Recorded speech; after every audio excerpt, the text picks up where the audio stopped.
To the extent that we can. Right, yeah. Hey, Andrew. Good morning. All right, so we will get going, and, the minutes were sent with the agenda packet. Did anyone have any edits to those or anything?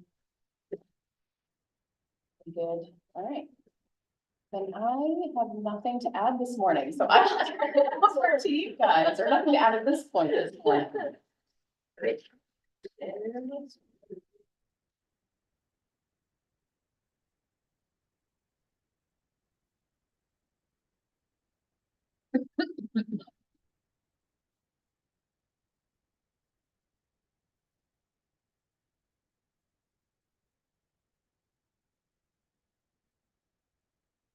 There it goes. I was about ready to like stop sharing and start over again. All right.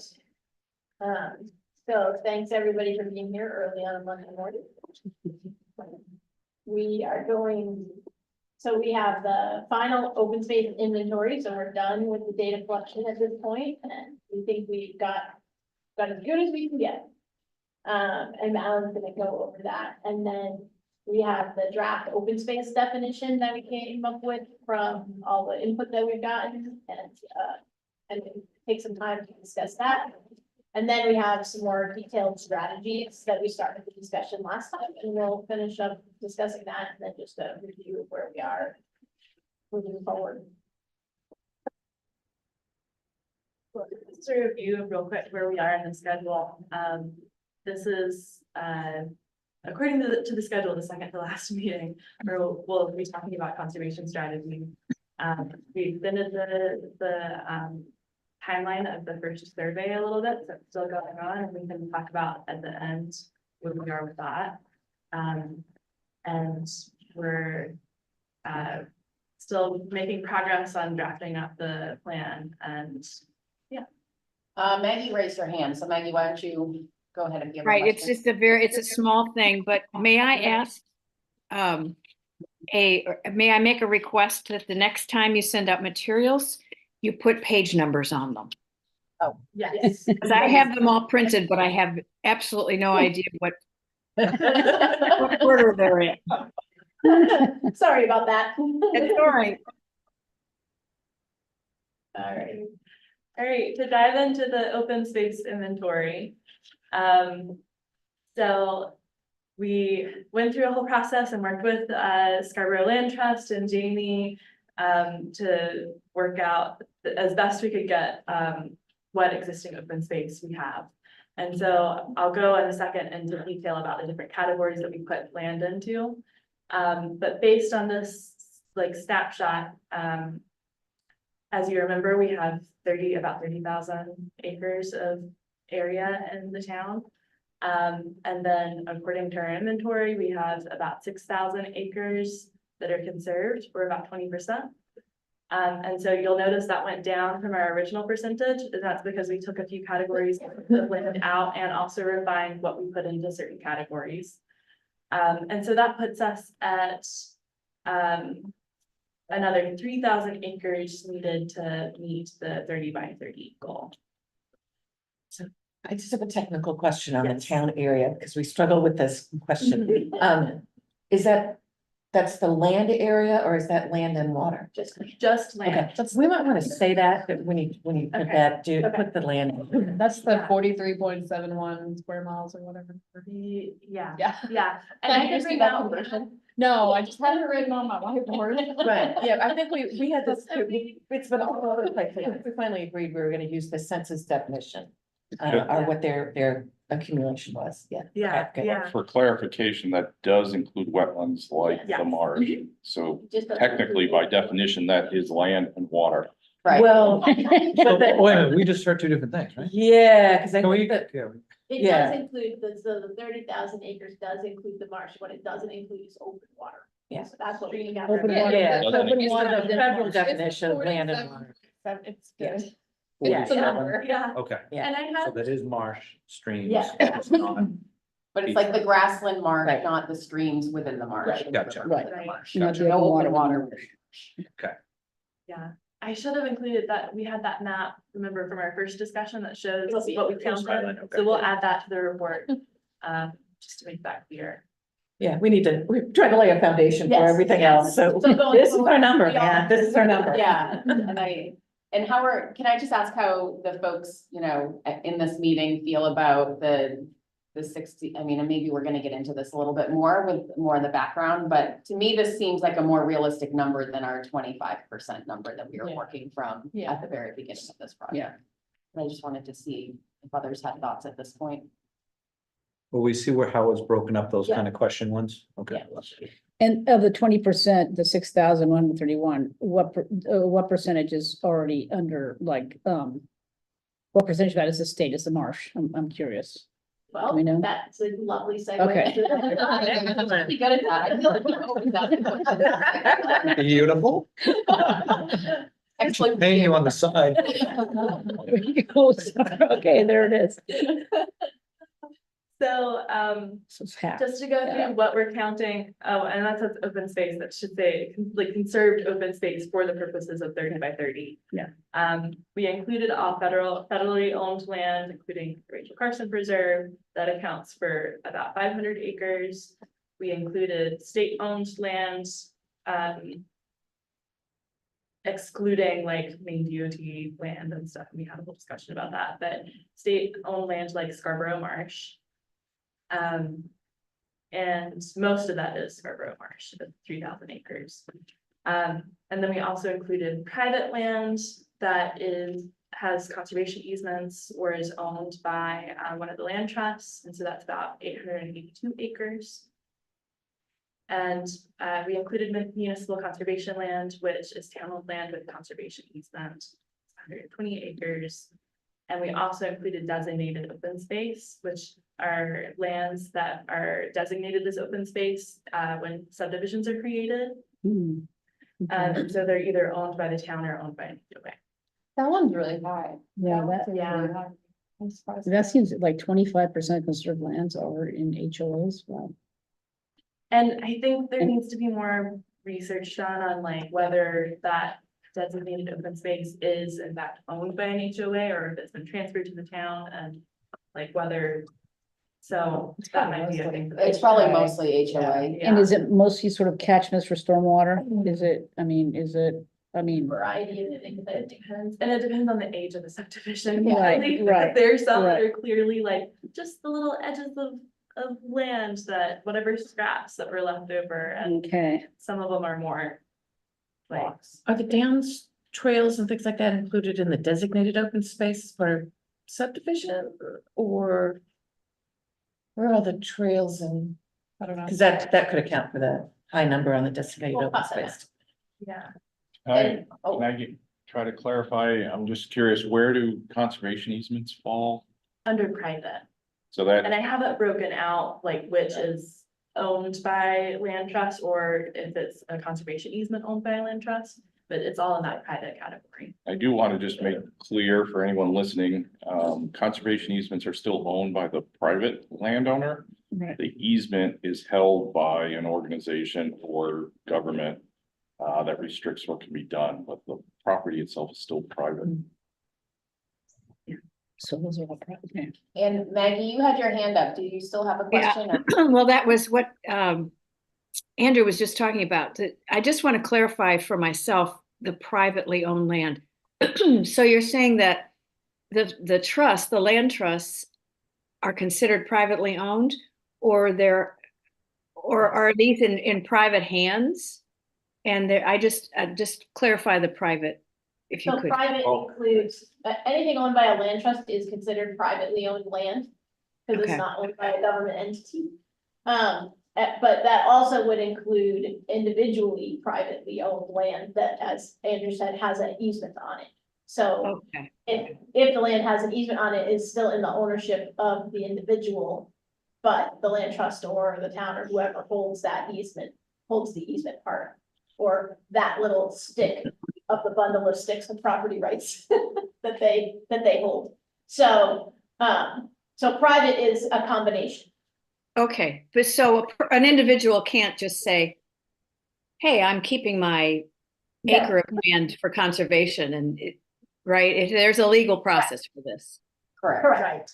Like Okay. it doesn't include, that doesn't include land that's in like special use taxation, right? Like, so that people could have their land in tree growth, or they could have their land in open space. But that's not That's not permanently it's not protected. permanently protected, so it's not included in this estimation of the land. Okay, thank you. I have a quick question too, if I could. Sure, go ahead. I remember from my time on the planning board that a lot of times when there was undevelopable land in large residential subdivisions, they would put those in conservation easements kind of a thing. So has that been included, or what category has that been included at? And has it been evaluated as to whether it is land or surface water? It is included in the designated open space, Okay. as long Have as we- it has a conservation easement on it. Okay, and have we checked that the easements have been filed and recorded? So hold on, Robin, we're having a little bit of a discussion about how that works. So it's my understanding, based on the conversation I'm hearing, if the designated open space has a conservation easement on it, it's counted as in the private category. If it's designated open space as part of a subdivision approval, it's in the designated open space category. Could we maybe have a key that includes like these answers kind of a thing? So that We I know we will, ask and this every single time. Thank you. yes, we can absolutely do that. We're just trying to, this was to get the general sense of where things are, but we will, when we get the report, it will have all the details as to what's in and what's not. So, just looking at our spreadsheet, the land trust, and this does not include Maine Farmland Trust or that other none such property that we had talked about. We have fee ownership at 1,434 acres. And then another 125 acres in easement, which obviously doesn't mesh with the private numbers Right. here. So I think maybe the designated open space and private, there might be some, might have to Between look the at two. what pot some of that falls in.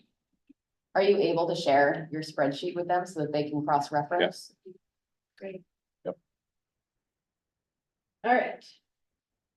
And we're gonna discuss these categories. I guess I feel a little bit, when I look at the designated open space, it's such a huge number, and I wonder what the quality of that, is it just, a strip of I guess along a sidewalk, how much of that is really conservation, so Well, I'll let you move on, but give me a that's few something, slides and yeah. and then we'll probably have a better conversation about that. Right. Okay, So these are the lands that we originally had thought about or had captured and have removed from the conserved lands. And so that includes undeveloped town land that doesn't have a conservation easement on it, but maybe some of it has been earmarked as having potential for future conservation land. So that's not been included. Recreation lands, including parks and school fields and boat launches and those sort of things, have not been included. And that's 59 acres. And then school lands have not been included, 183 acres. And then civic lands, including like fire stations, snow dumps, parking lots, that sort of thing, have not been included, and that's about 154 acres.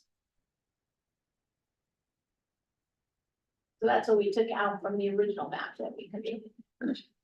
So that leaves us with the following. So this is land that's included. The federal land in yellow, municipal conserved in pink, designated open space in dark green, private in purple, and state in the lighter green.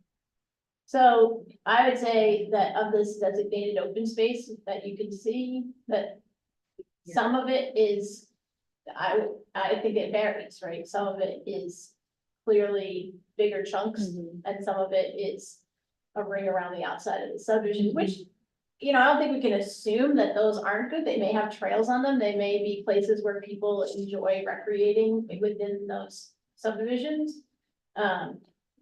But I don't think we have a way at this moment in time. We can make it a recommendation that we look at that open space and determine its value Okay. to the town, but right now, I don't think we have a way to, to say how good or bad or something in between it is. Got it. Could we do, like, this is our snapshot, so this is our baseline, but moving forward, our recommendation is to be designated open space. It has to meet X, Y, Z. Yep. So it's a little better than just a strip around. Yep. Maybe that's part of the recommendations could be, so we get better.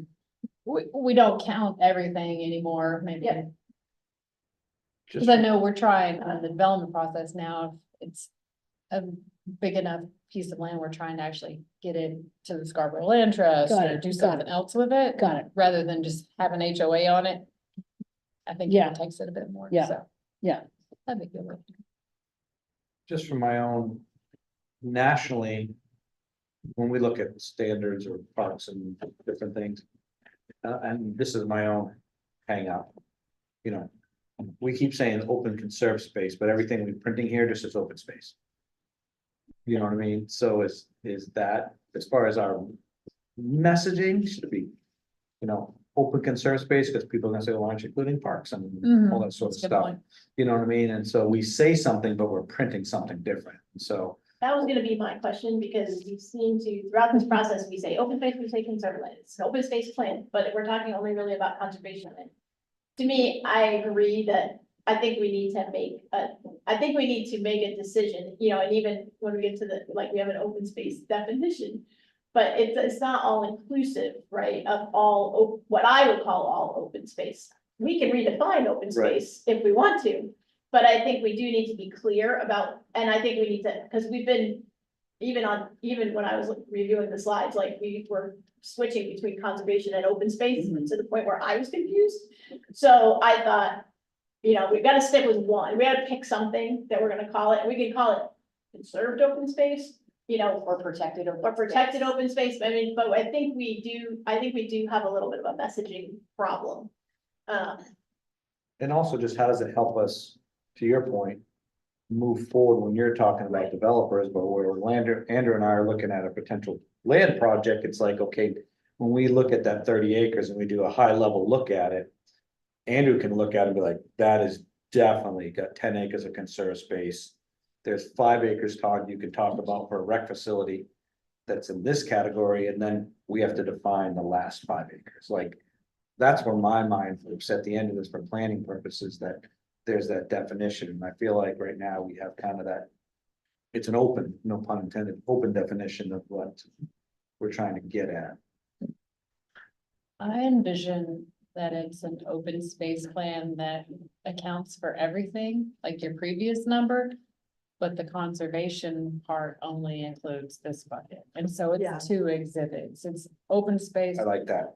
open space, 'Cause and it then makes it- conservation or protected is a piece of the open I like space, that. so it doesn't.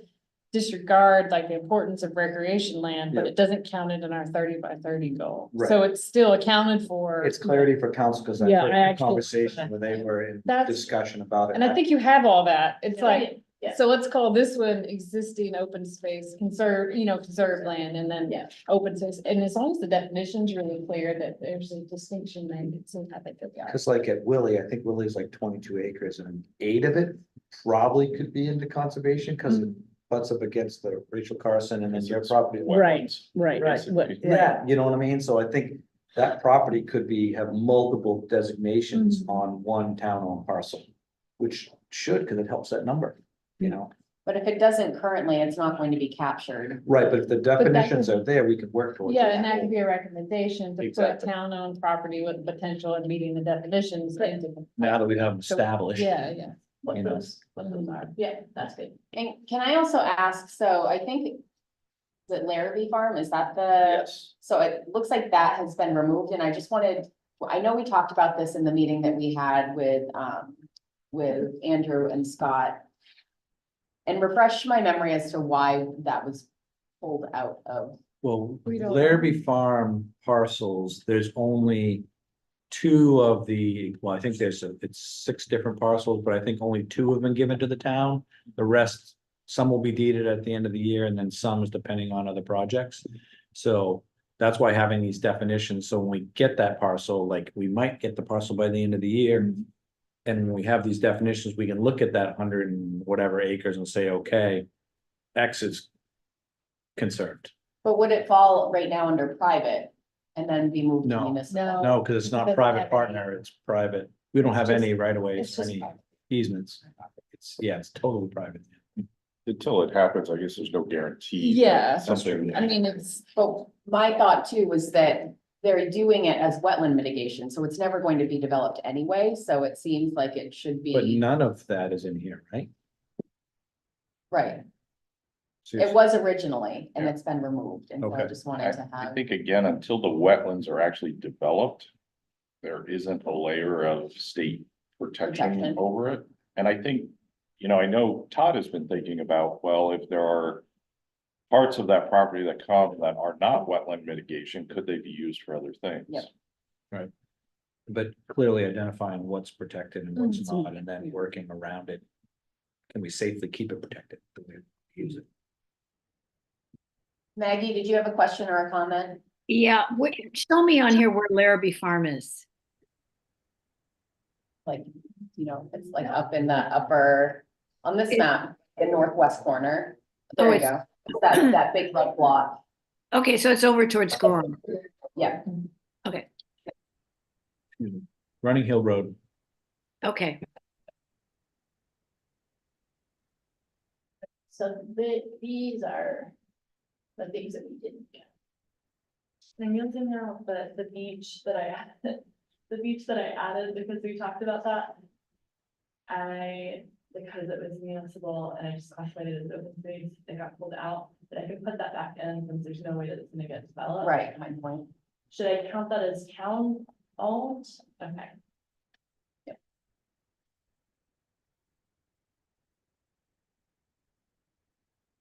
Is that the state park too? There's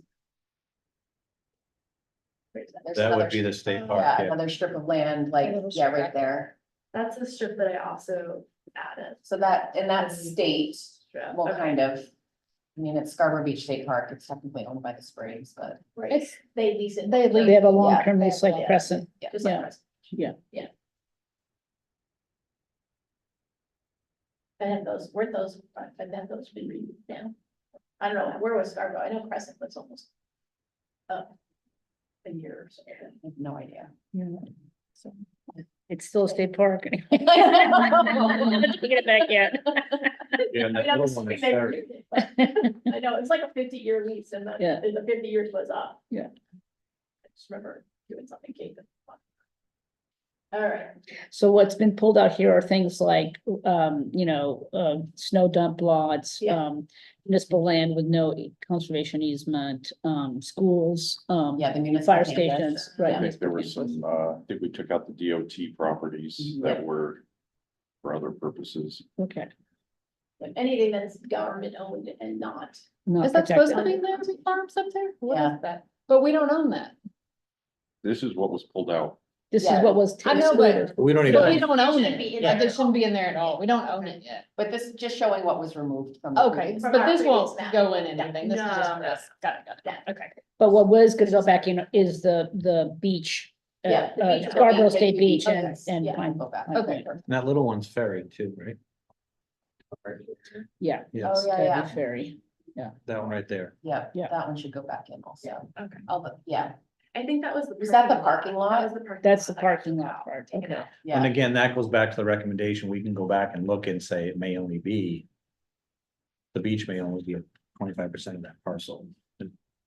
If once we have. all yeah, I'm not definitions. sure if like, if the beach is separate from that, Oh, you think the little beach may block. be on the outside of that? yeah, So on Yeah, Pine because Point that's is, the- is on the backside, is that the boat launch or something?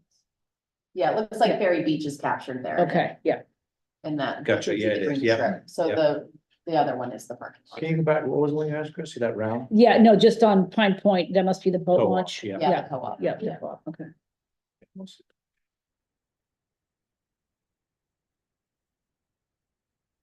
So in general, we're good with the way that we've done it, with a few little edits and a little bit more definition.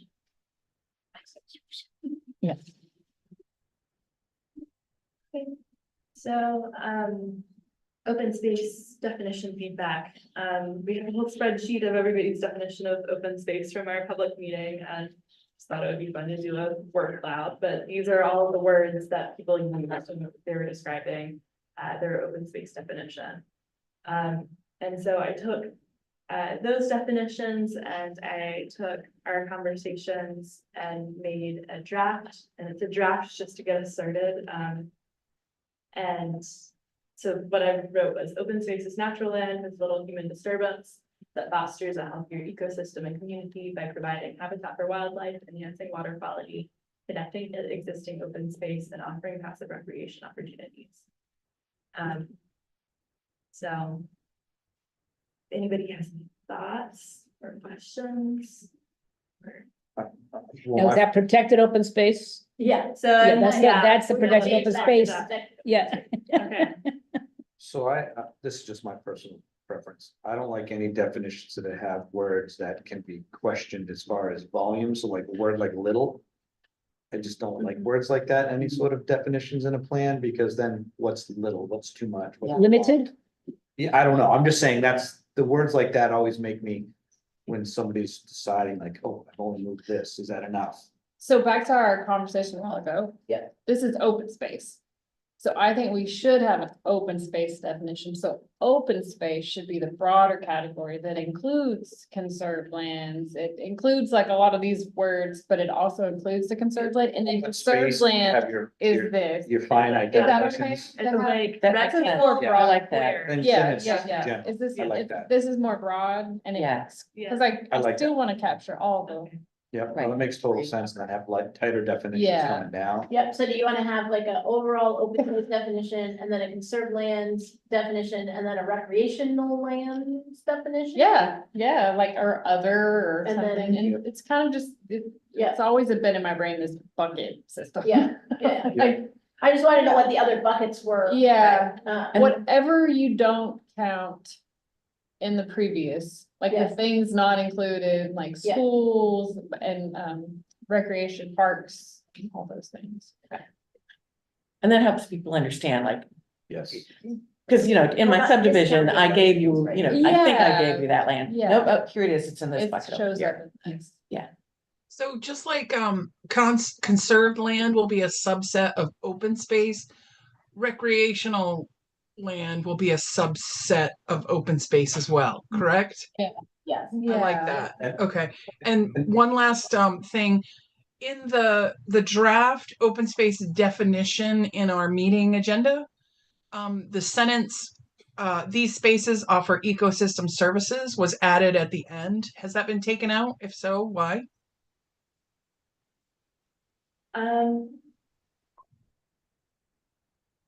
I think that must have been a typo.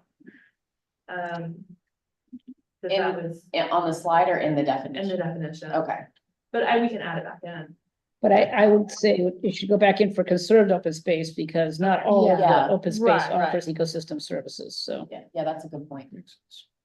So I feel like we have the conserved definition, but what's our more broader definition for open space? Maybe we strike words. And this does say fosters a healthier ecosystem, but it doesn't, talk about ecosystem services.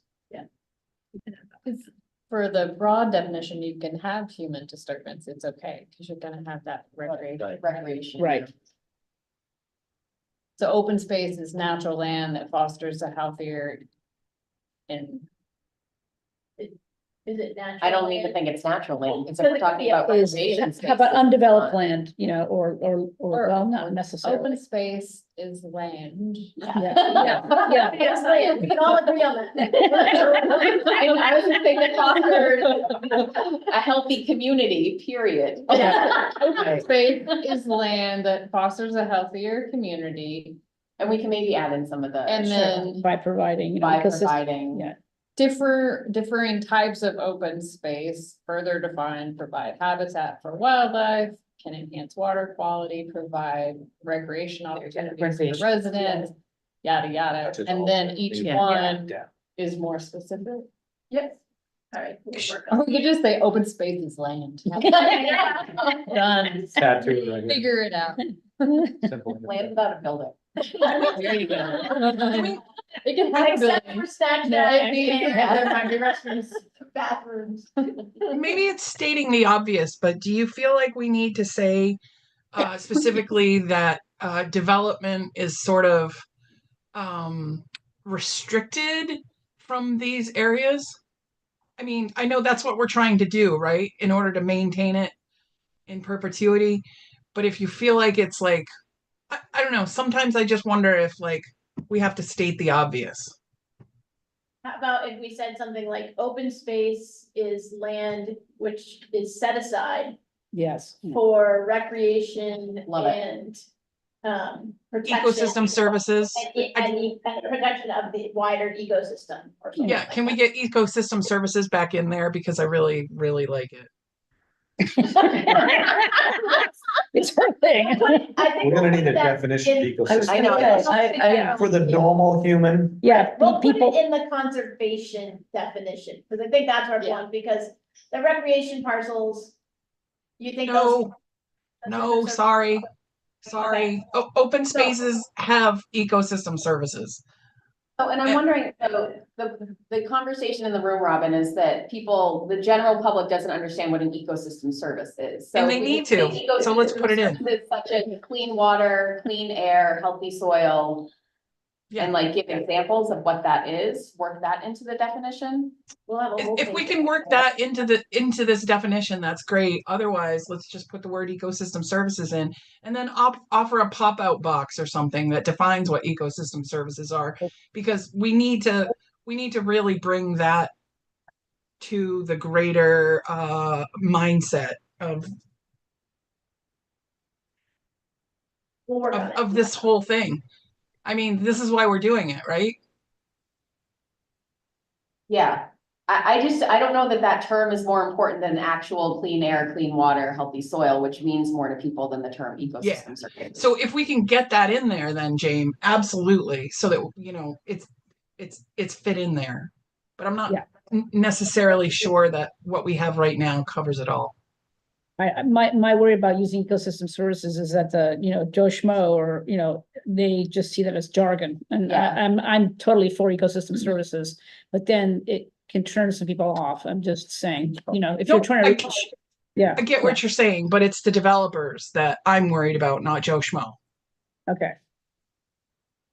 All right, we will revise these and probably just send them out to you all to comment on again. And I just want to make a note that Maggie made a comment saying that she liked the language limited human disturbance, so we Put that in somewhere, in the in the conservation. conservation. Yeah.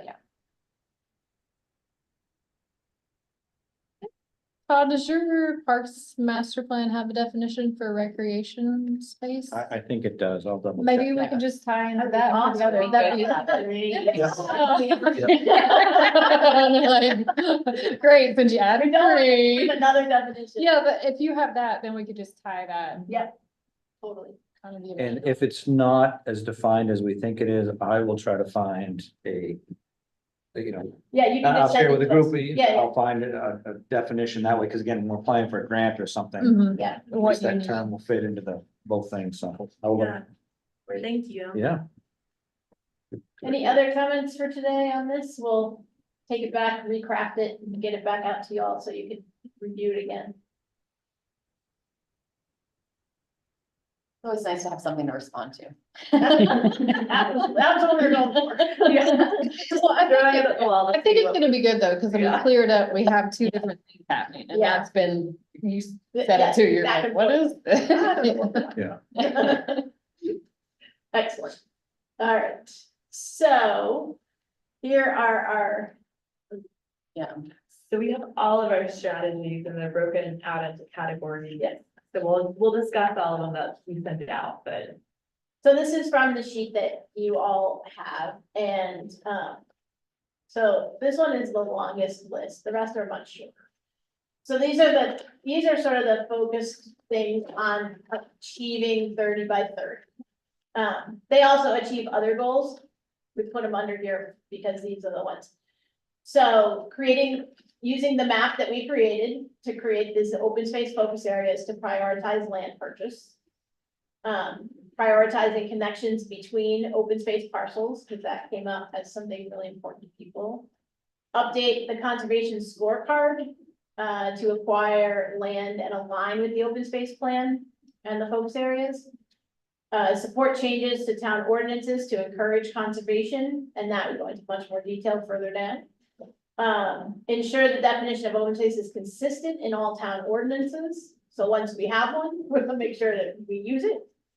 Support bond programs to purchase outright or partner with organizations for the purchase of high priority parcels. Review all town-owned properties to determine if any of them are in high priority areas or provide connectivity. Create a development fee to fund open space. Promote the use of open space current use property tax program. And work with neighboring towns to expand connectivity beyond your borders. So again, this is how my mind works lately, because I feel like I'm in a washing machine sometimes. The word support bond programs. Yep, As much as I believe that that's what we should be doing, I just, listening to some of our meetings and conversation, this board decided to support the land bond. It doesn't mean enough. Past boards and future may not say, like they voted to say yes, support, you know what I mean? So I just don't know if that handcuffs a future board as a goal. It may not even be an issue. I'm just bringing it up. Is there another way to, because the rest of it is really important, you know, partner outright, it's the word support, is that gonna get hung up? Just a thought. well, I think the idea of putting it in the open space plan is to give future. Open space committees or, you know, something that says, yes, we should support this kind of. Thing, this doesn't impact the council particularly at all, as far as I understand. This would be saying that as a strategy for getting to 30 by 30, we should support. Those kind of bonding programs. But we can write it in another way. I was just wondering if there's a way to put, Yeah. because again, we're targeting the bond program, which is a terrific success. I didn't know if there was another way to, Promote, or just even. Continue. Use bond programs. Or just not, It's just bond youth pro- is there program, yeah. other resources, you know, alternative funding programs or just, I don't know, I was trying to think of a broader. Just not about the money the town puts forward, because you hear some people saying. We shouldn't be, is there a way to say, hey, we're going after grant or And the private bond- donation or Yeah, like all those things, there's a way to just say.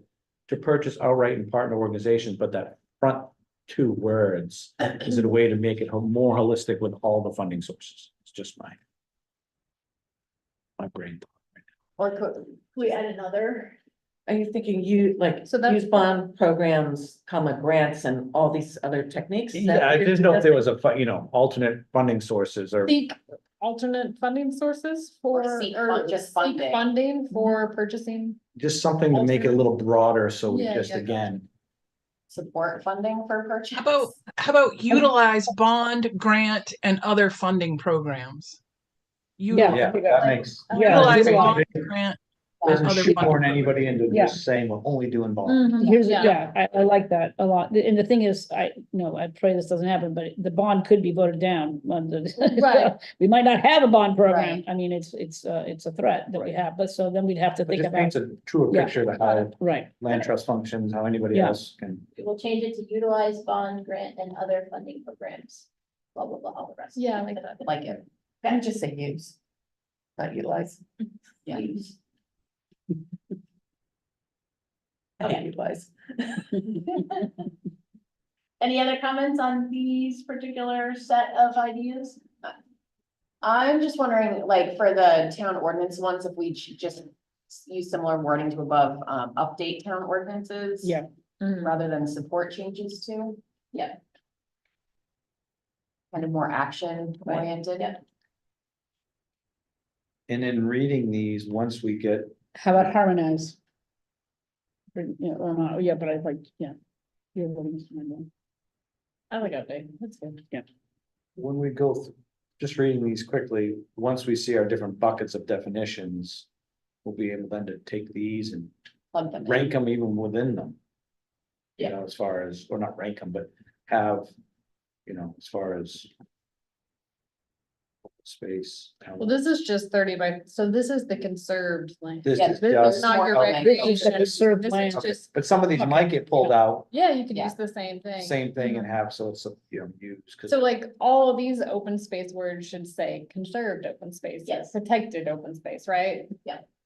And then I'm wondering about the review town-owned properties to determine if there's something that we can be a little bit stronger there. So like, not just Right. determine if they are candidates for, kind of protection, if we can actually say, you know, I'd love How to, about you could, You want us to you add- could, you could just say conserve town-owned properties that like meet the code.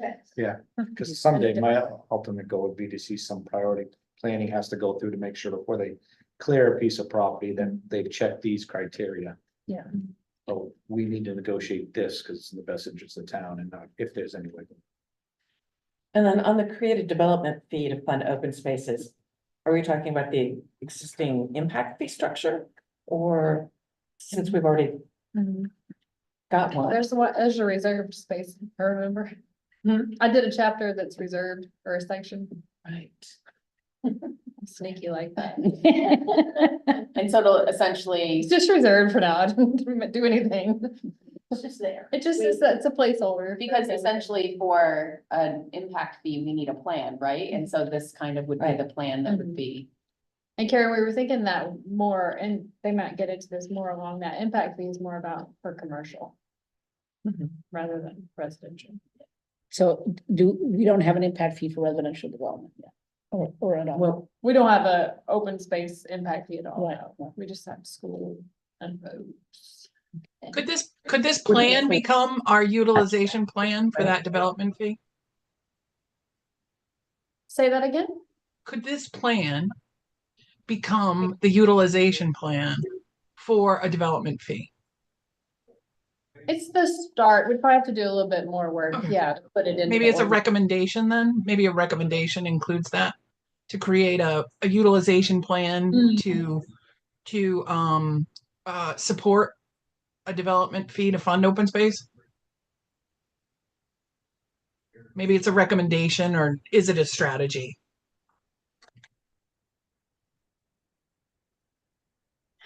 Not sure. No, I don't know. We'll have to think about that. I mean, because you can't have one without the other, right? If it's an impact fee. Right, well, this plan is the basis for it. We just have to have a little bit of math. I just have to see how the math works out. right, To apply it per Right. square foot, per commercial, we have to like think about that stuff. Right. This doesn't have the ordinance language. in it, so Right. we have to create. But I think she's just saying add that as an additional. I got it. Strategy. I have a really important question. Okay. Do we have snacks? yeah. Do you want me to bring them over? No, no. No. I just wondered if. Muffins are- His blood sugar levels. No, no, no. That's an important question. Muffins are good. But I have a statement on this, as we're working the open space plan, yes. A lot of the focus is about protecting open space, I'm gonna put them in front of you, Chris. but we can't forget. That we have to manage that land forever, whether it's the town or the land trust or another entity, homeowners associations. And, we have to have some mechanisms to help support that financially. That's what I think really falls down, homeowners associations.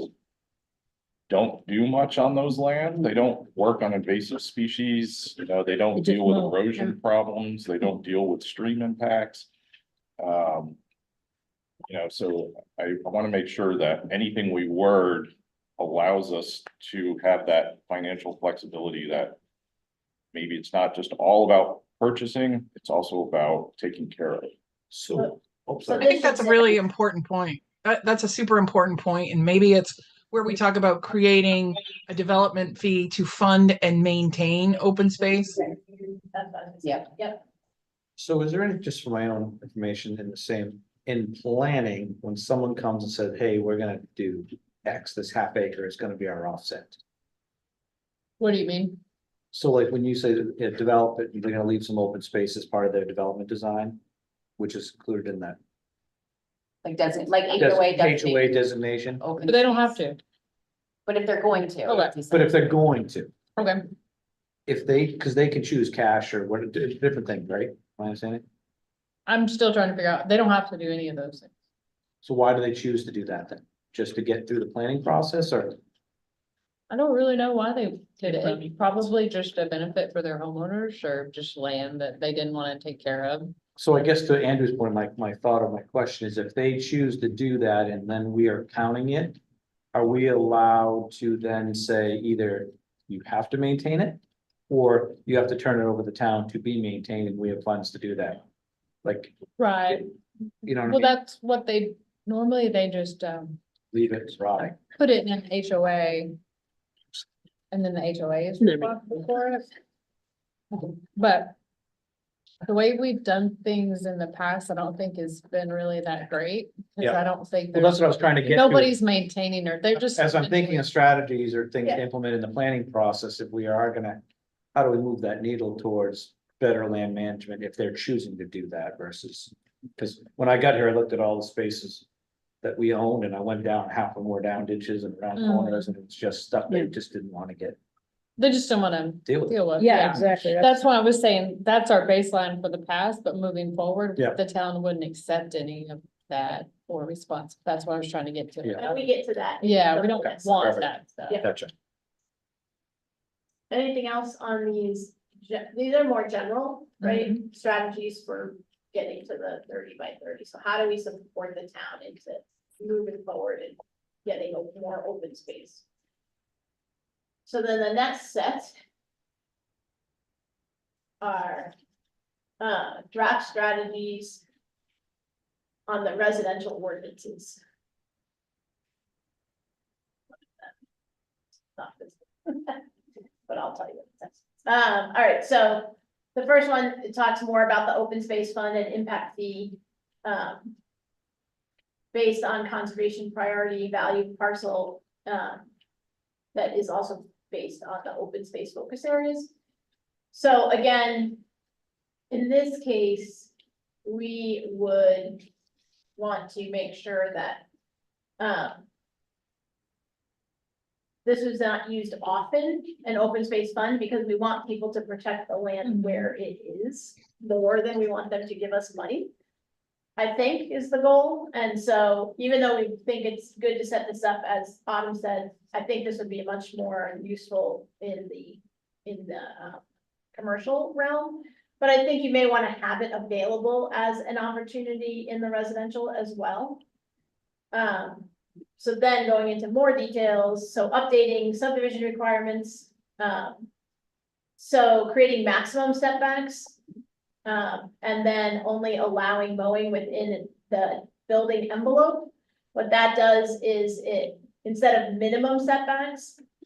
You're saying you can't put your house half a mile back on your property, mow the entire thing. And mow everything in the back, because that reduces the capability of wildlife and habitat in between properties. So if houses can only be built a certain distance back and they can only mow within the, development envelope of that property, then what you get is when those subdivisions come next to each other, you do get strips of land in between Get them. buffers, yeah. Yeah, you get some kind of buffer. It's not perfect, it's not great, but it's a possible strategy for maintaining some more open space. It won't count towards the 30 by 30, but it's for connectivity and for other, ways to ensure that we keep moving forward with especially the kind of services and, habitat things that are important.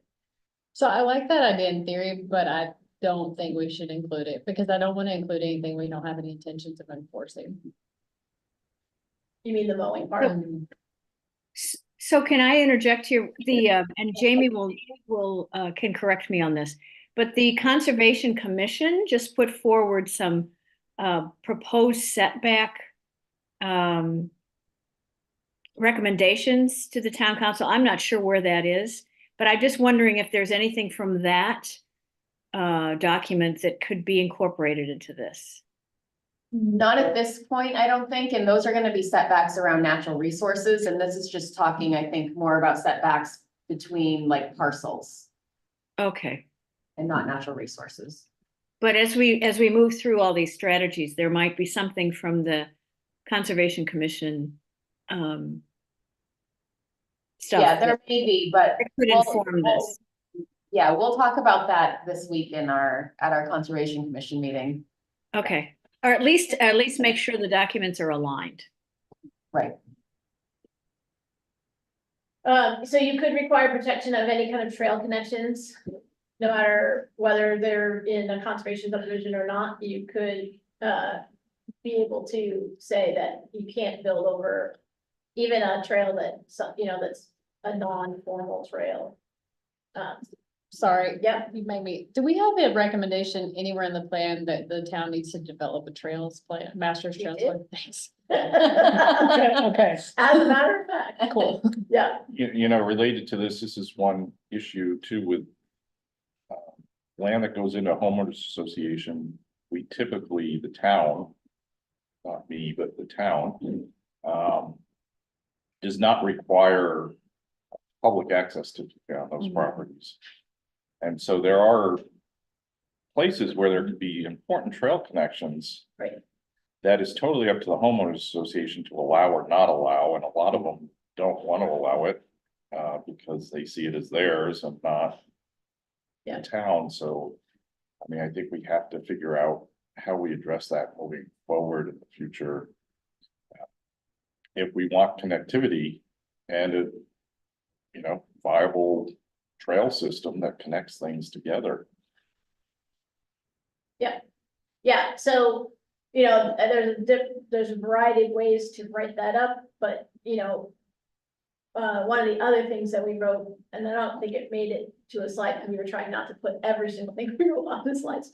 But in what you got, said, if somebody's if a developer is willing to, make those trails, at least an easement over them public, or something like that, the town could offer the bonus of, will help develop the trail. Right, like you don't have to be in charge of keeping that trail accessible, the town will do that part, or somebody else will do it, whatever, whoever it is. But that could be a trade-off in any subdivision that's being approved, that if it becomes public, if that trail becomes a public easement, that the town would maintain it. So that's another idea of things. I don't mind the idea as long as there's an outward at the beginning, like the town will consider to take it. Yes, Or, you know what I exactly. mean, because again, Right. if it's only, I'm not sending my crew out to the back 40 to do this Yeah. little thing that only no one's connecting to a bigger picture, so I like the thought and concept, I'd want to have some mechanism Yeah, I for us think, to accept or not accept. like you said, if it connected two pieces, then that it would make sense Right, for but the. we town just to need the take right that. as the town to say Yeah. yes or no, and then understand. What about instead of saying require, prioritize connection, you could say prioritize protection of trail connection instead of require. Cause I don't really know what that means for subdivision requirement.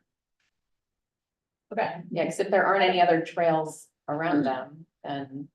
well, I think Tell me what, so my intention when writing that. yes, was tell me that. that if a parcel is gonna be developed into subdivision. And it has a known trail, whether that trail is a formal trail or an informal trail. Like an existing. An existing trail on it now, that it be a requirement that that trail either be protected itself. Or moved in a way that is agreeable to all parties.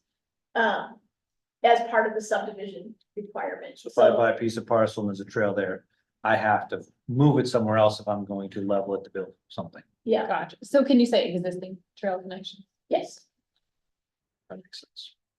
Thank you. Yeah. That makes more sense. all right, so another part was to develop conservation best practices. For non-conservation subdivisions, so if you want to make sure that all subdivisions do something. You could create a set of best practices for how subdivisions get developed, that is a little more detailed than. Anything that exists now. And that would be, and then require that of all subdivisions. And then, What's something that would include? That one, I haven't cleared my brain yet. Okay, cause I don't know what that. But I will have, Okay, yeah, okay. I'm just trying to think, cause all of these, we have to be, okay, great, what does that mean? yes, exactly.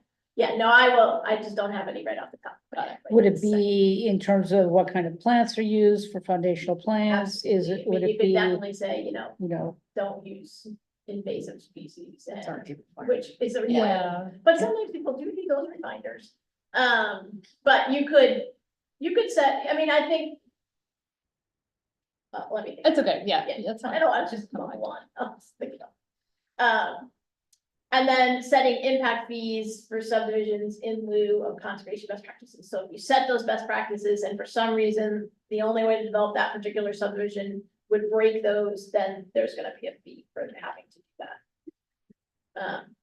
And I actually think, I mean, in general, I would swap these, so I think the conservation subdivision part is more important, like in terms of what's important in Mhm. doing. So my recommendation for conservation subdivisions is that you require them in the RF and R2 districts. If that seems like it's not feasible, then you probably want to add more triggers, because right now the only trigger is wetland protection. And I think there's other things you want to protect. And then allow conservation subdivisions in all residential districts. Anywhere you can build residential, you could do a subdivision, you could allow conservation subdivisions there. And then create, again, those more triggers so that, just so I understand, a Yeah. conservation subdivision is a parcel within within a subdivision that is designated, you know, for not, that Yeah. has some sort of nature habitat value and nature setting aside. for yes, that and purpose. so the important thing about the conservation subdivision process is the next one. Okay, That says revise the development process to take all relevant natural features into account first and then design around them. So rather than like say where you want your parcels and then try to figure out how you move them around, right, to fit, what you want to do is to make it a true conservation subdivision, not just a clustered subdivision, is to be thoughtful about what are the natural features, and then that can be written into subdivision rules. It by way of, there's a few different methods that I've seen people use, so one is a point system. So you create a point system that says how many points there are before the land is developed. And then after it's developed, it has to maintain a certain percentage of those points, right? And so that allows a lot of flexibility, that kind of program.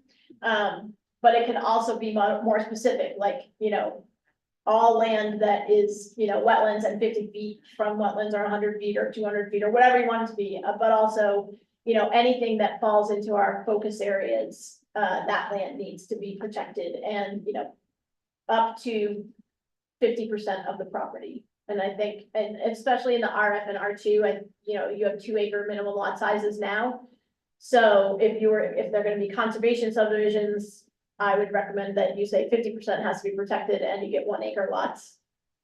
In general, there is not a lot of people out there who could look at a lot and tell you whether it's 1 or 2 acres. They are similar enough. It's not that big of a difference. Like you can tell the difference between a 4 acre lot and a 1 acre lot. But I don't think that will cause people to feel like they're too scrunched in. But it will allow you to protect half the land that gets developed in the future in the RF and R2 district. And then, there was a final one that's underneath the Zoom thing that says, provide density bonus reduction of impact fees. So either a density bonus or a reduction of impact fees when you protect high value open space. So if it's in our focus areas and if it's something that you really want to be protected, you could provide a little density bonus and allow those lots to become a little bit smaller, or allow another one to be built or something like that to protect a certain piece. So to allow you flexibility to do those things. So that's sort of the general strategies. I would say if you could come away with one thing, I would focus on the conservation subdivisions. Should we just make it the RF, cause the R2 districts are the 20,000 square foot lots. Okay. Maybe conservation is just an RF. I don't know. You could allow it. You could have them in R2 and not make them more dense. Yeah, Yeah, but keep them at 20. but I don't think I would require it. Cause R2 is all on the east side of the Yeah. turnpike, and then RF is on the west side. I just picked R2 because I already had the conservation subdivision. Gotcha, yeah, yeah, no, I was just wasn't doing a thinking, full-blown analysis of which ones made more sense. yeah, I just didn't want anybody to latch Yeah. onto that idea, it Yeah. might not work. So in the RF, require, and then allow. And then change the triggers. Can you give me an example of some triggers? Yeah, it could be the trail stuff, so it could be connectivity. It could be land that falls into the focus areas, like especially on the east side, if it happens to be something that can easily, be used to provide connection. Right, the or connecting parcel, right? connecting parcels. Or, it's in that marsh expansion area, and you're like, well, really, you probably don't want to put a house here because it's gonna be wet in a few years. Right. So I think those would be the kinds of things, like, I would lean into, especially since you're doing the vulnerability and assessment, like lean into any information that comes from that and put that into the conservation triggers. Especially on the east side of town. Karen, what do you think? Do you think we're actually gonna accomplish anything with these? Cause we only you can only do 25 homes per year Yeah. in the RF and RT district, in what, 80% of the town? I think maybe part of this would be revisiting a category to up the permits, the allowable permits in that area. Connect it to the growth ordinance. Yeah, cause I feel like, oh, cool, we've got this new way you can develop, and we're Right. gonna get some benefit. Nobody's gonna do it because they can't get the permits. Yeah. We're gonna have to connect it. So that's, So your Yes. 25 permits go, is it 25 for both RF and R2 together? I mean, there are a couple of extra, Yeah, I think we but have an extra it's- 5.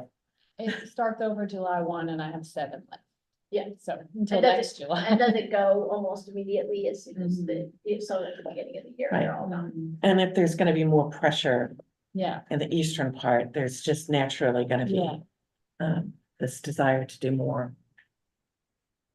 But that's a but That's a tough issue, but that's the only thing that's the real bonus if they can do more permits, but I don't know that, I don't it's a- know, yeah. yeah, I mean, the whole reason to have restricted the western part was to conserve land and Mhm. but not in the definition we're talking about. Yeah, So- just in the matter of people are just Yeah. doing what they want. Right, right, but yeah, it's gonna have to be connected to the, So some sort of. Rate of growth nod ordinance. to the rate of growth ordinance. Yeah, but if they're required, are you thinking require it in the RF? So, they would be required to conserve 50% of their parcel. I just don't think anybody's gonna do it. No, it's because of the limits on how many they can Right. do. There's no. But even But I- if you were gonna do an 8-lot subdivision that was in the RF, But you would then. you probably wouldn't do a subdivision, you probably, like, nobody's, Has it created the situation where no subdivisions are being built? yeah, absolutely. yeah, you're just having people, because you don't have to subdivide. Right, people are just doing one. Because our, splits. You can, do up to 5 lots? Yeah, our subdivision laws are so interesting here in the state, where you can just do certain things and you can do lot splits and all sorts of things. So it's not always triggered.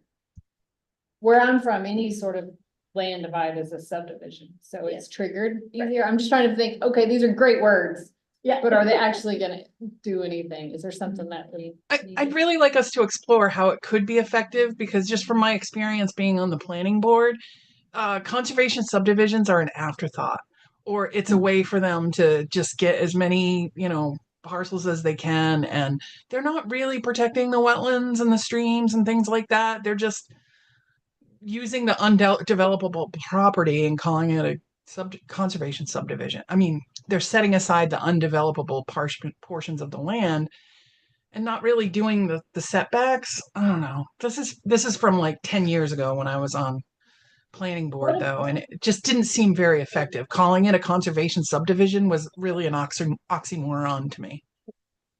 Hey, Robin, what do you think about in the subdivision requirements, if you added a site inventory step to where you have to identify? And so Yeah. maybe it's not, maybe Yeah. conservation subdivisions is not where it goes, but you have to upfront, there's a step, Yep, and it's a. and you have to side and you maintain those throughout.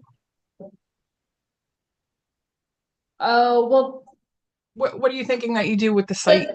so the site inventory, basically you go to planning board for the first step with that, and Yep. it's you identify existing trails, you identify wetlands, you identify all these things, and then you have that conversation with the planning board to determine where your lots could properly go. And then Yeah. should you do conservation, or should you do this? Is there a possibility for Yeah. Scarborough Land Trust to get in? It's an extra step for development. Yeah, I think that's a But- kind of a Is it good next happy step or is medium. it just where it gets done? So I mean, they would need to do that at some point. They just. Yeah, they just usually do it in their own office. Yeah. And it's all about So- maximizing yield. And Yeah. what I'm saying is they have that conversation up front, and so they Yeah. can't maximize yield, they have to. Can you? do Right, it but it's not on- more work for them. It's Yeah. just it's where that happens. Well, it is more work because they'll have to think outside the box maybe, because they Yeah, can't and just. honestly, it should be more work, really, when you have environmentally sensitive areas on a large parcel. It should be more work. I'm gonna be totally honest about it, and it hasn't been for years Yeah. and years. No, people just kind of like, oh, I can eke out 10 lots and this is the Yeah. best way. So like, how many conservation subdivisions did we do last year? Just the one, Marsh Marsh Bend. Bend. Yeah. Mhm. Okay. And they did it, and then they dedicated 2.5 acres to Scarborough Land Trust. And they did Well, it. nothing's been dedicated yet. Well, they're gonna. Hurry up, Andrew, get Don't that get me in. started on that issue. Okay. We're still waiting for one conveyance from, 2019. Okay. But yeah, that's it. Is there a way, so do you think, so these have all dealt with subdivision? Is there anything, if what's going on is non-subdivision lot Mhm. splits? Can you put it into site plan review as some sort of? They don't do site plan, but what I think what we might need to do is evaluate our residential zoning districts. Mhm. Because that's where your stuff is. Yeah. So like the maximum setback, you have it under subdivision, but it It needs could- to go under it would go under zoning. zoning, So right. I would add that, Yeah, evaluate existing residential zoning districts. Okay. And then that would capture, give some flexibility. So, Karen, just, we've been talking a lot about residential. What about, commercial, industrial? that's. Segue. You're getting paid too, aren't you? Yeah, Right, this right. side of the table, man. Well, let's go through. Yeah. I'm leaning that way. So these are some ideas for commercial ordinance changes. So modifying impervious surface requirements, because right now it's pretty high at 85%. I think, is that right? 85%. Reviewing of parking standards. Mhm. And then using the open space focus areas, coming from the map we created, to require preservation of high value open space. And then only allow for the use of an impact fee, for open space under certain circumstances or in certain locations. So like, you could probably identify parts of town where, why would you, it's already paved over and everything's already, there's not a lot to go there. So maybe that would be better choice to do an impact fee than to create some sort of sliver of conservation land in there. But if it's development that's beyond those, on the edges or beyond, or in another location, then those you're gonna want them to preserve something right there on site, right? And be able to build around it for the most part. Fixing the gate system. Good timing. Yeah, that's why it's a little billion here, it's broken. So that's what that idea was. So where I see this being valuable is like the Running Hill Road District, which is now currently it's undeveloped. It does allow commercial area. The reason it hasn't been developed is there's issues with, in terms of providing, wastewater. Yeah.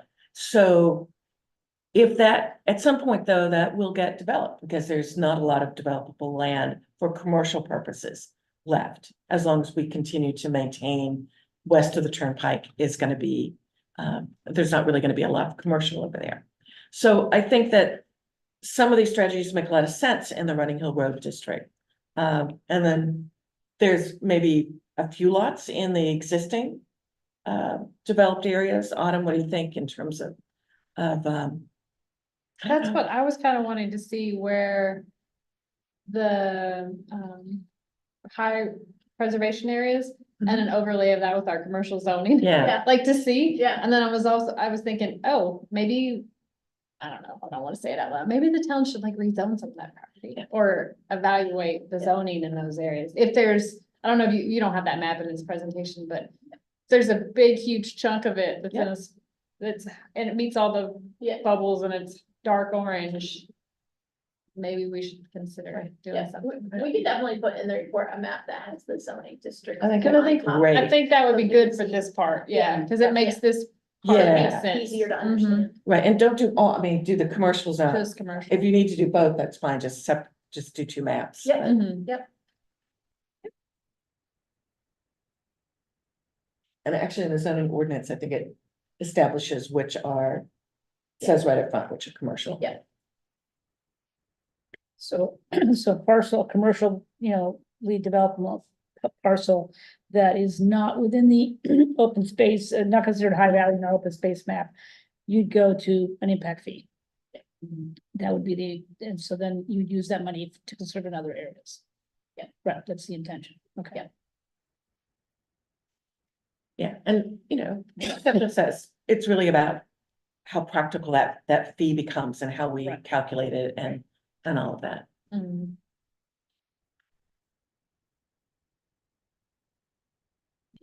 Portland has a commercial impact. I believe they do. One of them. Yes, yeah, they yeah. do.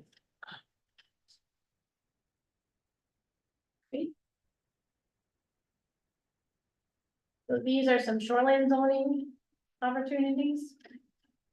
One is to update marsh resource protection zoning to account for sea level rise. So that would just extend your RP.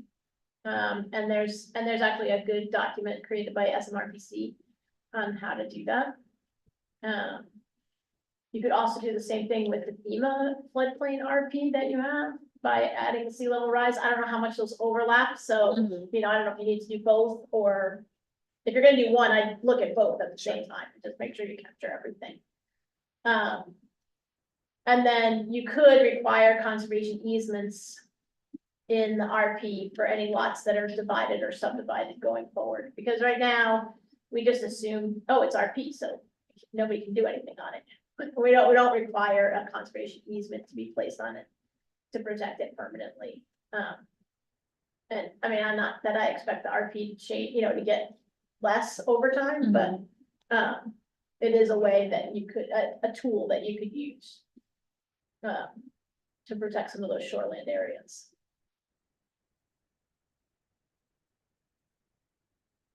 Yeah, I think that's something that Pete actually has brought up a couple times in our vulnerability assessment discussions.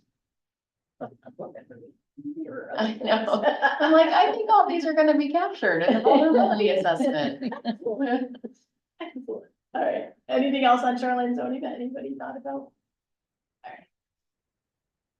So data collection, so of course I love data, so, there is that, but I So also think comforting. that, about every other sentence that we've had today has been about data, right? And needing to have more information. So these are the ones I've come up with so far. So create a system to refine and track open space data. And that lends to, how do we move forward with the designated open space, I think fits right in with that, like really identifying that. And then coordinate departments between departments to update and share open space data, just to make sure that, I don't know what the GIS policies are these days here, so. Maybe we need to create some GIS policy. Well, somebody. Check. Yeah. Autumn, can you do that by next week? So I've done a lot for towns where like we have sheets that say, this gets updated once a year, this is who has to do it. And this is who they send it to, and this is when it gets done, and that way. That would be helpful. You get Yes. that regular flow of information, because the more people start to use all the data, the more important it is that it all agree, and even given the amount of time it took to get the open space put together for this, I wouldn't want you to lose that now that we've done it. Right. Right. And, you know, and going forward, I want you to have a policy or a methodology to do that. Should that top strategist say between departments and partners? Sure, It's that way, yeah. whoever we're working with at the time. You Yeah. make some sort of semblance like we have that integrated count. So the next one says create a scenic view inventory.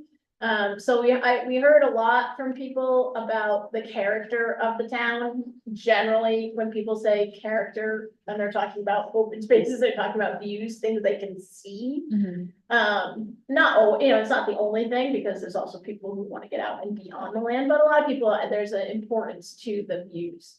But I looked through things and I don't see any scenic inventory that the town has. How do you define that? Well, the state, the old state planning office, I'm still gonna keep calling it that for the rest of my life. I'm with you. Has a methodology. We actually, Terry, who works for me, wrote it. So there are methodologies to use to create it, yeah. It's not just what do we like? I mean, that is a big part. Yeah, that's what I just. Yeah, no, that's a big part of it, but there are ways to classify it. But anyway, having a document that says these are the scenic views. But I can also tell you that, certain state laws about where certain types of like, especially utility-based development can happen, require looking at those kinds of lists. If they don't exist, then we don't look at them. So it's a good thing to have. Collecting more detailed habitat data for locally important species of flora and fauna. We heard multiple times people talking about the fact that the data is state data and doesn't always relate to the things that are important here in this town. And so that's another thing that can be done. And then I think an inventory of trails and developing a trail network master plan. It's always a little tricky. I've worked on a bunch of these with towns, and because there are those informal trails that nobody really wants on a map that the town can, has to give to people, or it could be FOIA'd or all kinds of different things. But if you don't know about them, then they just get obliterated all the time. Right. And so there's a balance to trying to figure out how to do that, but I think it is an important thing for towns to do, because the connectivity of those trails makes a big difference. And then I think included in that would also be the connectivity to your surrounding communities and how it works for those kinds of things. Did anybody think of any other data collection? Well, the only thing that I just want to make sure, I don't think it needs to be up here because that's pretty broad. But I think we do need to check in with assessing and understanding how land gets valued, and whether or not there's any movement in there that can incentivize folks to do more of this. And assessing is pretty limited in terms of what they can and can't do, but it's just something we do need to check in. Yep. And that's part of the tracking system too, because he has those areas marked, and we want to make sure that everything does work. So just want to make sure we're thinking assessing. And one of the things I was thinking of in terms of that policy is that, assessing must get the easements Right. because it impacts their value. Mhm.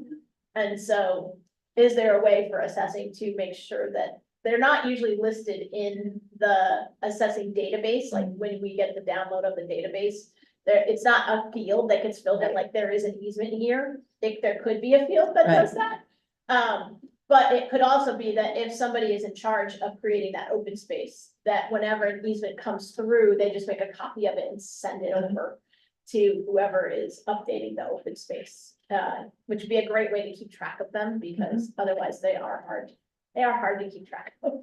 I mean, unless you get them all from the land trust. If the land trust has all of them, then Right. that's great, but I think there might be other ones that have been created. And when I talked to assessing, the guy that I talked to seemed really like open to. Yeah. having some sort Yeah, of Nick will be Nick is Sorry. awesome. And like willing to talk about that, Yeah. so. Be a really good thing.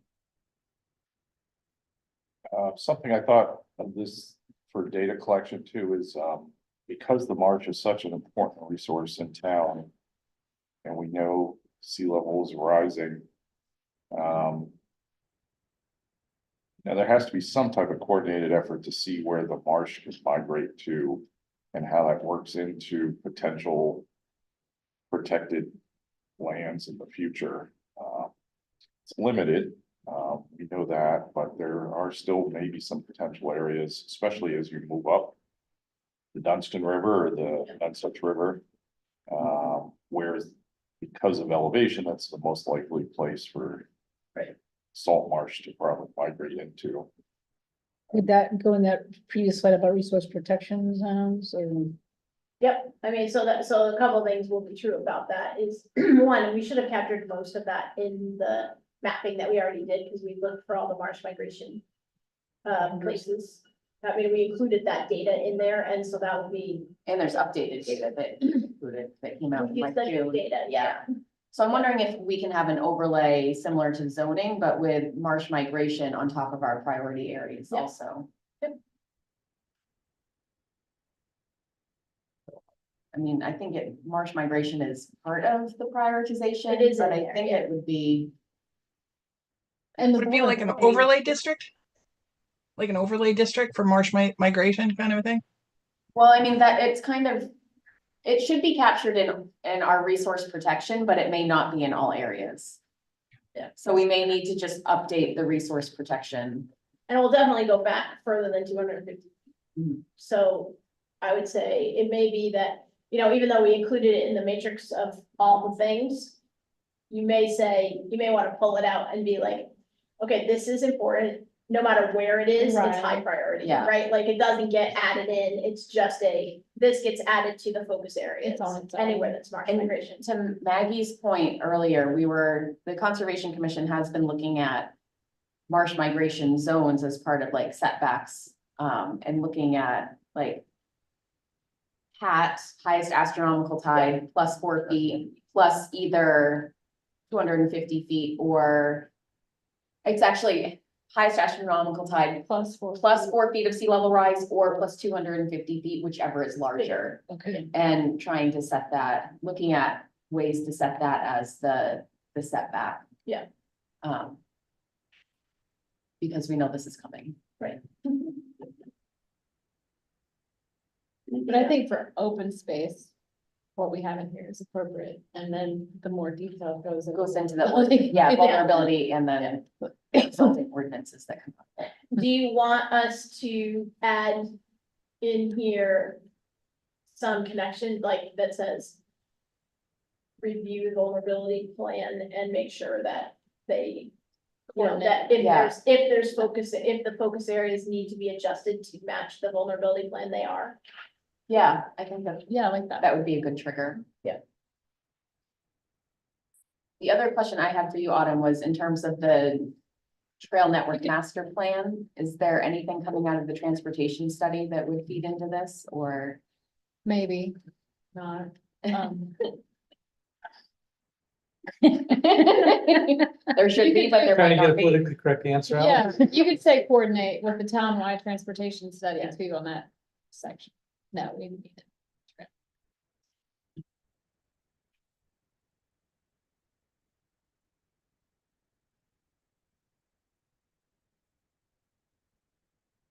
All right, and then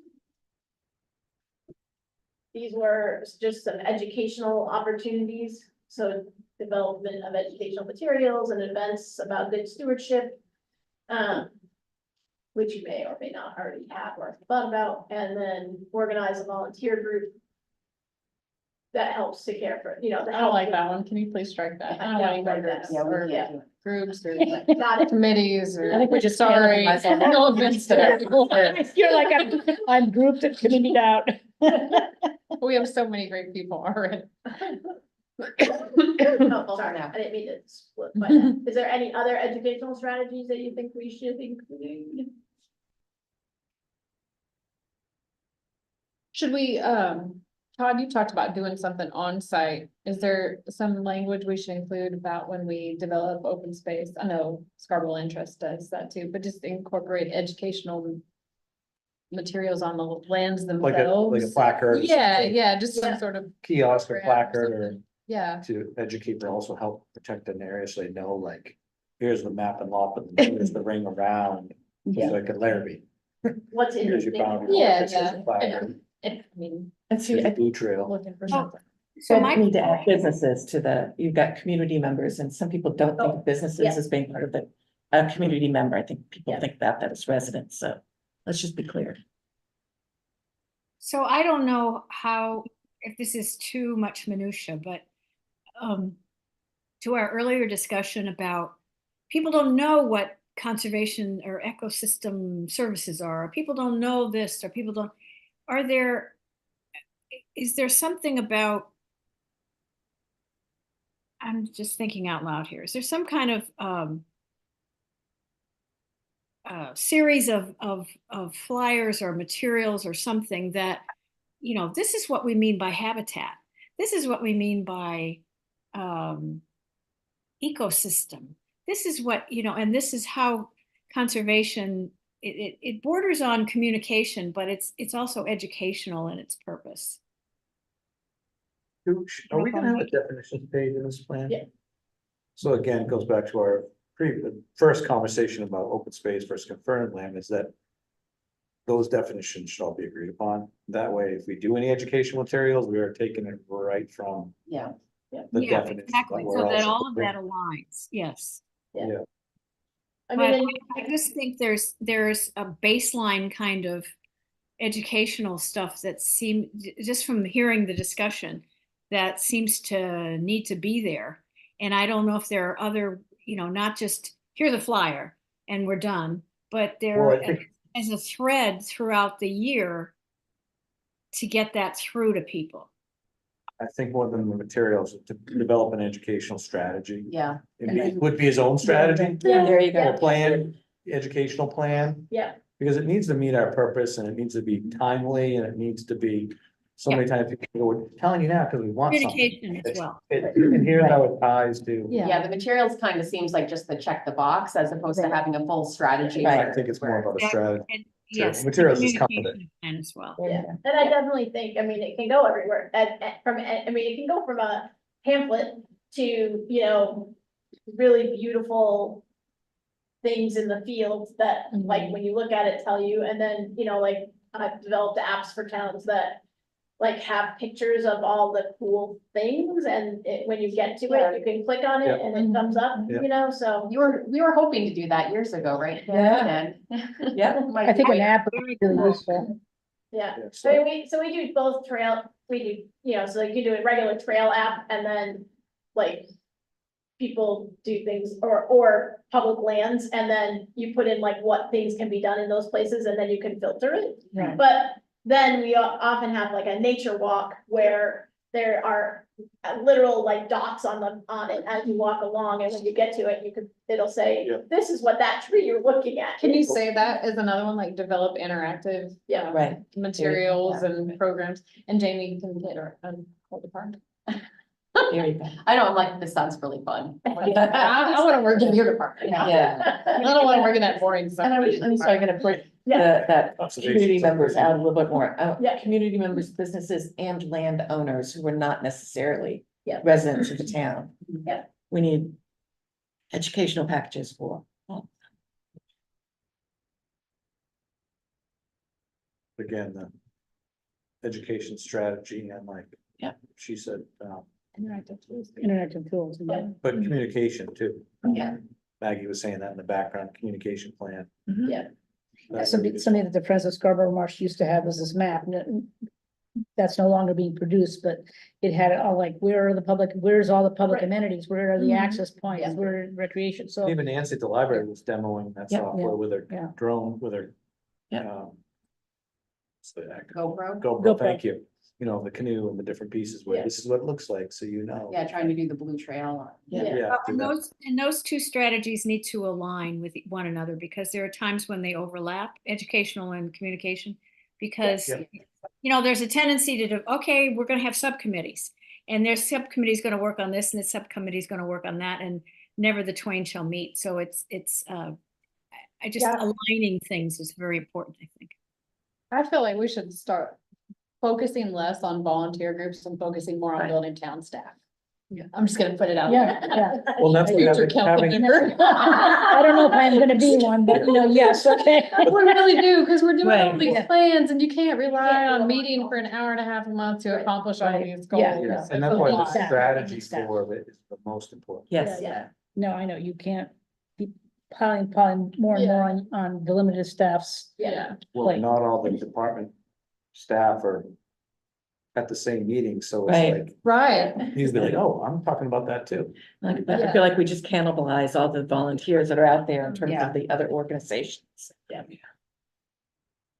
All right, and then, so where we are is, the digital survey is staying open. We haven't gotten, Gotten 85 responses. Oh, that's a lot less than our 300 target. so I would say definitely send some emails out to people, encourage. That's them. all we've gotten since the last time we met? We did. Total. That's total. Oh. Oh, my God. That's not much more than we already had. Can I ask a quick question? I'm just thinking about when I get together with the long range planning committee at the end of this week, I think, or soon. Next week Very or soon. whenever, couple weeks, but very soon. I see that I can tell them that they can expect a final presentation in January and the digital survey will be closed by the time I meet with them. But what's the second digital survey all about? So that's gonna be, showing the, it won't be the whole draft plan, but, so it actually should be shifted. I think we could shift both of them over a little bit, like, we'll keep the first one open probably through Mid-October. mid-October, yeah. We just didn't update this slide. And then the second one will be, once you all have looked at the draft plan, what I think we'll put out for the public survey will be that the map of the focus areas and maybe some high level strategies. And if there's other stuff that you think, we can put the whole draft plan out, that's up to you guys, how you want to do that, but. So that digital survey was really gonna relate to some parts of the plan. Given that we're not getting a ton of response to the one that we have, it may or may not be worth doing, so I guess that will be a committee question. I mean, I feel like people are gonna wanna tell us where we went wrong, so they're Yeah. gonna wanna see The that. whole- We need, people like to take pot shots, so they need it. So, yeah, I think it would be good to put it out for public feedback on. I mean, we can make the digital survey as simple as we could put the draft plan up, and then we could put a comment card. And just let people comment, Was there enough time for comments to be answered or Yeah. adjusted if that's the need? yes, Just so if there's something glaring that gets brought up, we have yeah. the actual time to Yeah. deal with it. And I just have a question about the surveys, and I'm sorry, it wasn't at the last meeting. That section that is non-residents that responded, Mhm. do you have a sense of who those are? Were those people just visiting the area, or people who like the beach, or were those businesses, or do you know what they? I think the option was like, I don't live in Scarborough, but I'm here a lot, Okay. Okay. I didn't know whether they said, something like that. yeah, I don't think we specifically. That might have asked. been what I checked. okay. Yeah. I can fill it out some more. Yeah. You all have filled it out, right? Oh, yes, Everybody online, you filled out the survey a few times? Right, yeah. I know, that's that whole, you're gonna check the IP address and start That's right. It's got different. 20 from the same thing. I'm gonna go, I'm like. So we're down to 45. Todd's coffee's starting to wear off. Yeah, He's coming down. yeah, coming off vacation, all I did was manual labor, it's exhausting. I hear you. Okay, so we had one person who's just said not a resident. Okay. And then did not elaborate in the next field about what their connection to Scarborough is. And then we had 3 people say they're not a resident, but I visit Scarborough, they work, family, Good. the other. When we, I'm one of those too. when we do the next survey with the parcels piece of, is there a way to dial down a little more specific to understand where that person's coming from? And I don't know what that, I'm just. Do you think it, well, to what point? Yeah, why? What? I what's wasn't gonna do thinking for about us? what they use. I mean, if their comment is constructive or critical, you know what I mean? Is it, you know, I don't know. The only neighborhood that I thought I would really like to see segment out if we can get more people is Dunstan, because that's a critical, that's a big area for us, and if because we have Oak Hill, we have the beaches, so it would be nice to have You at just least put some that folks. question, are you a Dunstan resident? Well, I mean, that is an option. Yeah, we have. Yeah, so we Okay. need to, if The we can neighborhood. get some people in Dunstan to fill that out, so it becomes enough that it'll show in the survey. Is that part of a target we should try to do? I would think we would, Outreach. because, yeah, Yeah, I was gonna say. I was what's gonna the think about strategy for that. Reaching them. yeah. Are there any weekly events or any kind of events in Dustin or any sort of Yeah. gathering spaces? We could, actually talk to a few of the businesses down there to maybe put a sign up or something like that, fill up. Even with just a QR code. Yeah, you know, Where you can just do perfect, it on. yeah. In a business or Um, coffee shop, Well, say, that's- hey, yeah. We've got that on the list to talk about. Is the Oh, St. okay. Paul Scarborough Yeah, Day. yeah. Me and Kinsey could run that. You would? Do the surveyor. Okay, perfect. yeah, we definitely get more people, to do it. Yeah, we can Yeah. set up a laptop or, Yeah, that Yeah, would be that's what I like, was thinking. The survey does not take very long. It is literally like 30 seconds. Exactly, exactly. try to make it fun. and easy. And Super it easy. is incredibly easy. I mean, literally, they can stand there and shoot the QR code on their phone can and do it on take their that. Like, we don't need to necessarily set up a laptop. Oh, you just have to have a little thing with a Let's get QR a code poster of the QR, okay, got it. We got it all for, for the summer concert. Yeah, concerts Mm. part. so Blue let's- Cannon. lowest number. Just checking responses with was my like reflexes. Oak 20 people from Oak Hill. Hill. Okay. And then North Scarborough. And then other people put in specific areas. People of the didn't map. like our neighborhood definition. Yeah. So. I mean, sometimes they're right on the border. It's like, I don't know, like, Yeah. I live on like Yeah. Payne Road, but closer to Put in their, Cabela's. Where their neighborhood then took longer than. Yeah, exactly. Which part of Scarborough am I like? Like, Right. I had some like, I'm in Prospect, but I'm not that rich. I'm like, okay. I live- I'm not in rich part. It's like, I don't care what part you're in. You're a resident, right? So it Yes, looks I like we witnessed got a pretty broad, I mean. Yeah. We actually didn't get that many people from outside. No, not that many people from Prospect. But yeah, we got a spread. Tell, Marvin. Marvin. Oh, I told him. Tell him again, to say Marvin, send this out to all the Oh. people. I mean, there are places we could, I mean, there's, I don't know, there maybe are there any sort of locales like, a coffee shop or something where we could say, would you be willing to Put this. put this poster up Yeah. and, Great. There are posters, if anybody wants to, if you have like a neighborhood spot. Oh, Wow. I'll take some. like Okay. Piper Shores, we could put one in Piper Shores, we could Yeah, put one, That makes a yeah, difference. I'm trying to think, Mhm. places Yeah. where there, we could get Yeah, people to, Pine Tree Seafood would put one up for us. Yeah. That- yeah, Places like that. yeah. I know, I'm just thinking, like, we've got neighborhood groups or established groups for like our beach communities. But Dunstan is one that we don't really. Well, have that any- neighborhood has an association just past Dunstan Tap and Table, because Mhm. met with them before. So we could ask them. You know what I can, let me send it out to my, planning development. Everybody who gets a. Like the planning board. Planning board, Notification. that's a lot of people. What about at the library? Mhm. Do we have a poster at the library? Chip would certainly be willing to do that if Yeah. we don't have one. And set up a computer in the library. Yeah. If it has a QR code, pretty much everybody. If it has a phone, all you need to do is just shoot it with your phone. I will say Yeah. though, people, I mean, not everyone knows how to Knows how to use use a the QR. QR. I literally had to tell my husband how to do it.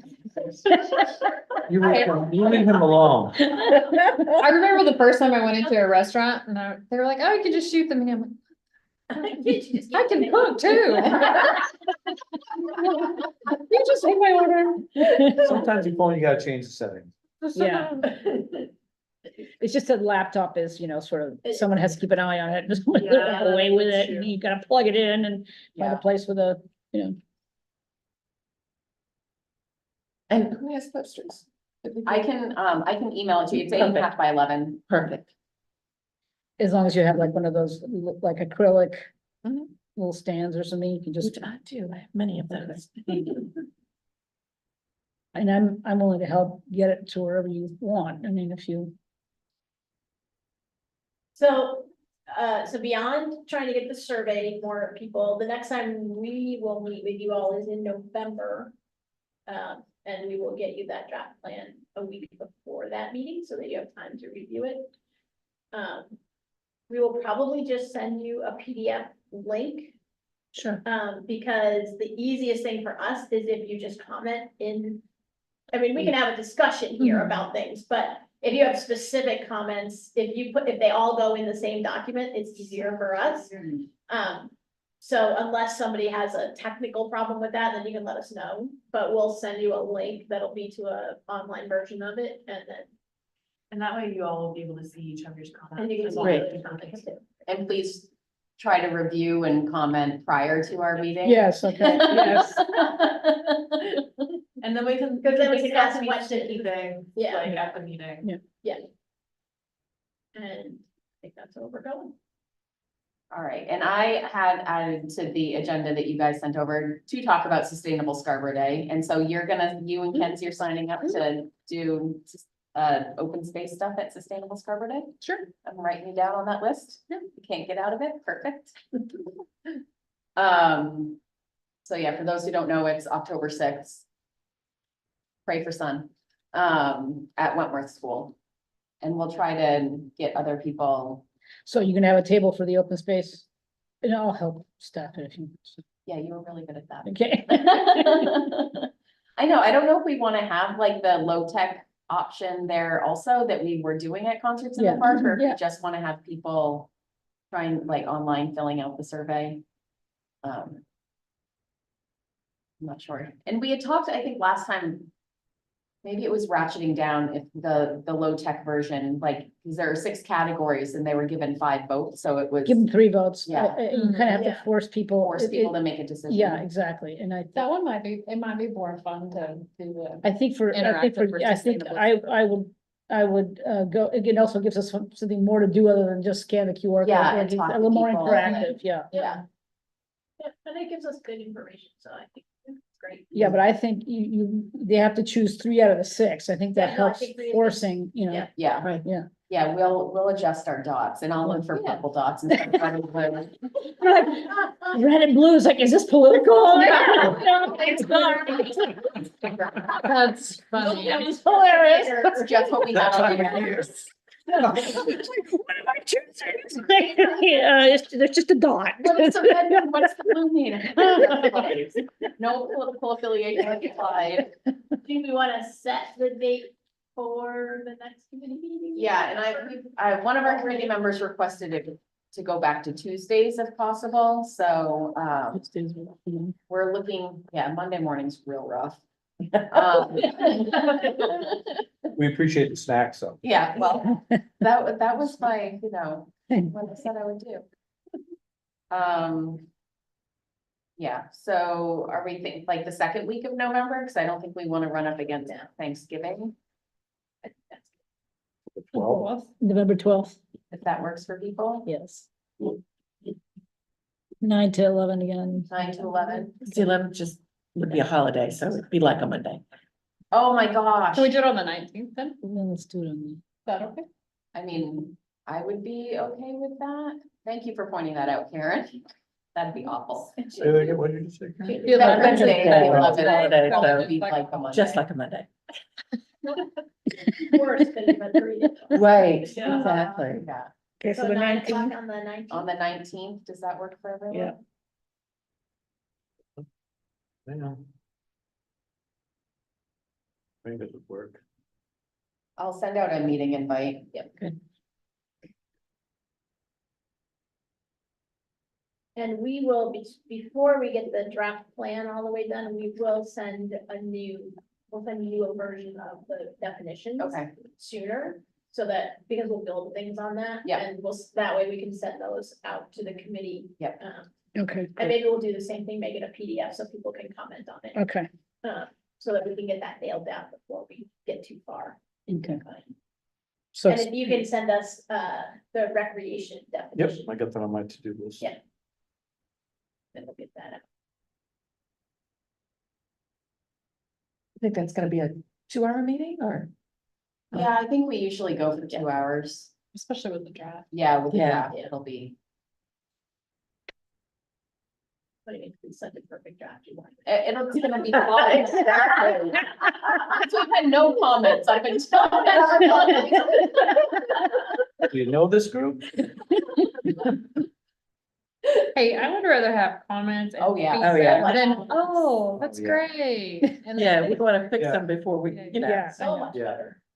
Yeah, and I think, we'll maybe wanna shoot for, like, encouraging people to attend in person. I feel like the interaction, especially when we're talking about a document, is gonna be way easier if we're able to be in person as much as possible. Zoom will still be an option, but, yeah. And hopefully we'll get other committee members here. Because we have some quite a few for the Monday meeting.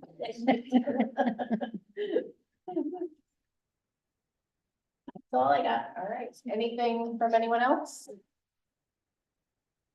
right, then, we're out a few minutes early. We'll see you all in November. Look for follow-up from me as well.